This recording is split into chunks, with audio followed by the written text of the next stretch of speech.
speaking of new songs, let's go to the next part. Segment number 2 of this episode. Let's talk about A to Z. An album I am really, really excited for. Now, they have a brand new single called Nothing Is Over. They have another single coming out called I Am Numb. Folks, let me just say this. Earlier in the full episode of this podcast, and you hear me often talk about bands, and often say things like, when they pick singles, they pick the worst songs on the album typically. I always talk about record labels doing that, right? I would say with A to Z, they have not done that. And the reason being is that there are no bad songs on their upcoming album. Now, the upcoming album is called A to Z 2. I will admit to you right now, because I am allowed to tell you that I have heard the entire album. In fact, I've been listening to it off and on for quite a while now. Normally, I don't tell people that. A lot of bands that I know will send me their full album, sometimes months before it comes out. I don't tell anybody who those bands are. But for the specific purposes of this podcast, I did ask Mark Zonder if I can talk about the record. So here I am talking about the album. So obviously the first A to Z album, if you listen to my review when that came out, I think it was a couple years ago now, I said it was the perfect album. Great production, fantastic songwriting, fantastic musicianship. It has more of an AOR vibe than, say, a Fates Warning vibe. So if you're looking for Fates Warning, that's not what this is going to be. Very well-crafted songs. There are some progressive elements to the album. Don't get me wrong. You obviously have Ray Alder singing on it. You have Mark Zonder on drums. You have a phenomenal group of musicians, and the guitarists, Simone Maroney, and of course Nick Van Dyke, who you may know from the band Redemption. Incredible guitar playing. Simone's leads on this album are absolutely incredible. And Nick is also an incredible guitar player. So just overall, just a fantastic group of musicians on this album. Seriously, fantastic. Now, how does the album compare to the previous one? Because I said the previous album is basically the perfect record, right? I'm not going to get too far into the review of it until it comes out. All I am going to say is that this second A to Z album, in my opinion, blows away the first one. It's heavier. It actually kind of reminds me of Journey on steroids. It's hard. You have to, once you listen to the whole album, folks, you'll understand what I'm talking about, but it is absolutely incredible. They basically did something very few bands have been able to do. And I'll probably say this in a review when the album officially comes out. This is a band that put out an amazing debut album. And when bands come out with a debut album that blows you away, typically the second release is sort of disappointing. And I have news for you. This album definitely does not disappoint. And I like it even better than the first album, as I said before. So the new single, Nothing Is Over, I think is an incredible song. They have another single coming out called I Am Numb. But it doesn't matter what song you release off this record.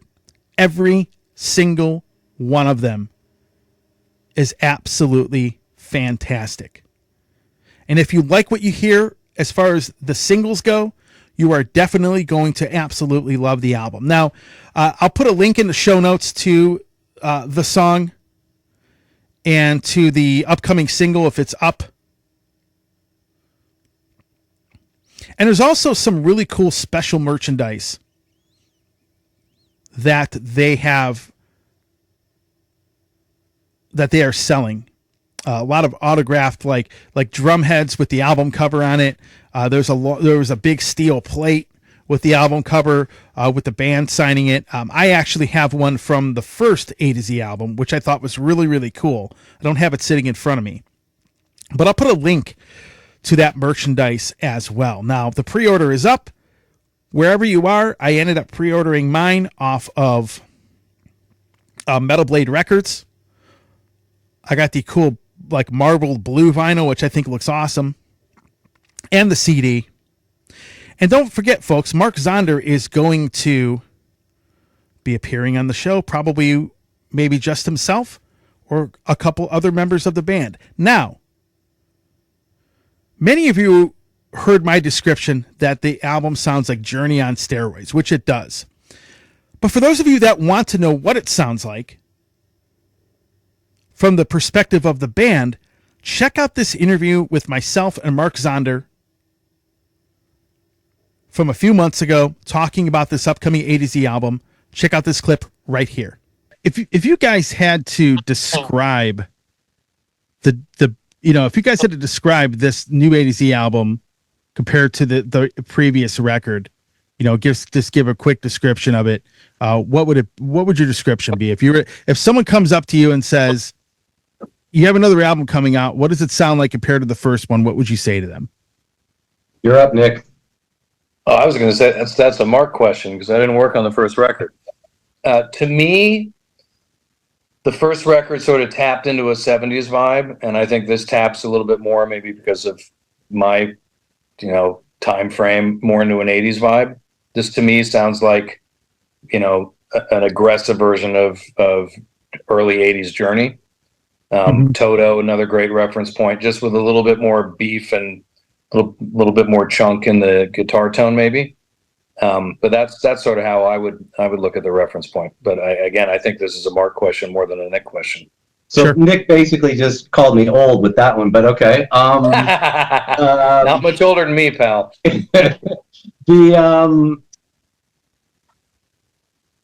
There's a different approach, obviously. Songwriting, it's heavier, but it's not heavier in a grungy, grindy kind of thing.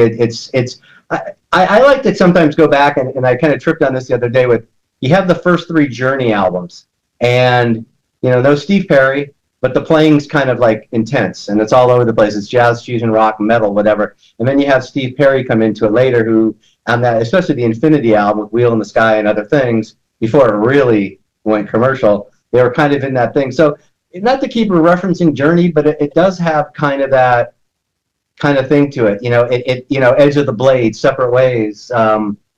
There's a heaviness. The other thing I think that's a major difference, there's 2 major differences, is the guitar playing and the way the approach was taken, especially in the mixing of and the ability to take the sound and really make it happen. That Simone took care of with that, as far as from a mix point of view. But the role of the keyboards. In the first record, the role of the keyboards were more Yes, Genesis, because that's where Viv was coming from, kind of more of that lighter kind of thing. But this one is definitely John Lord. Jimmy's all about the B3 and the Leslie and that kind of thing. It's just, this is more of I can see this. The one thing I really like about this record is I can see this record letting us play with bands that are a little heavier, where we only had the first record in that style, we could have never gone that far as the heaviness. Still has the big choruses, still has the big hooks. There's no 12-minute songs. It's just like in your face. You're supposed to get up and move. That's what it's about. You're supposed to be able to feel it in the groove and the pulse, and then all the frosting that goes on the top.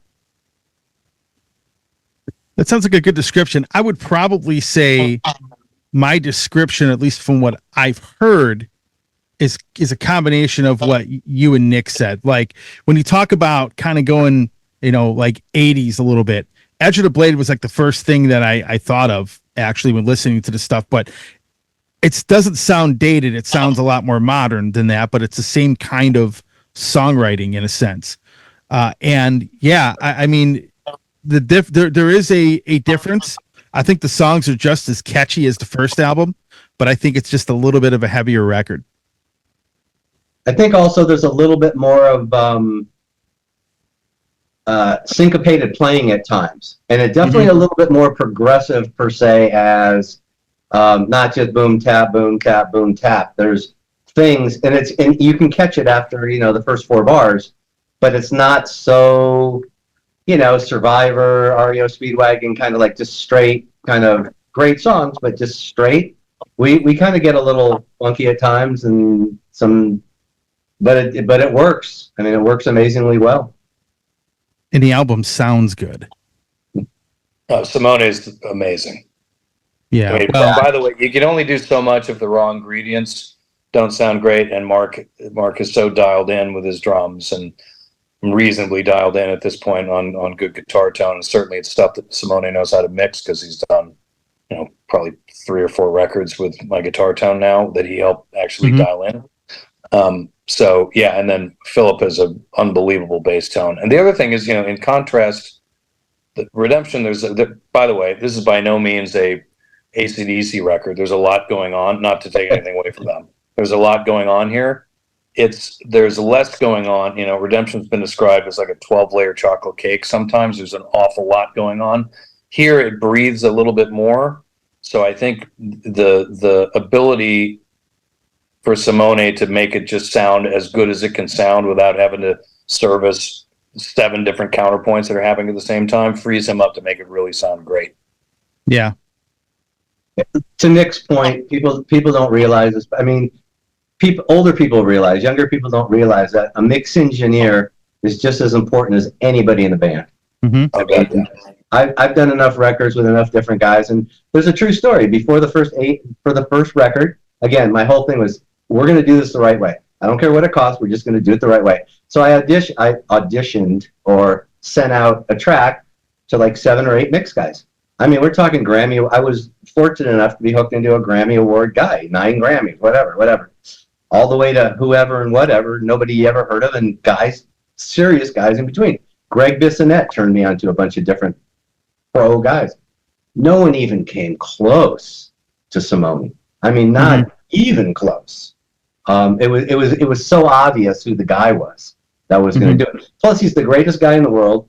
He's that guy that I almost feel like during this record, he's sitting right here, because I'll write him an email and say, hey, can you take care of this? Boom, taken care of.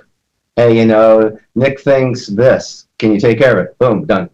I mean, yeah, it's like your hand is going through the computer to his console, And that's Nick Van Dyke and Mark Zonder talking about the next A to Z album. And that interview was actually a few months ago.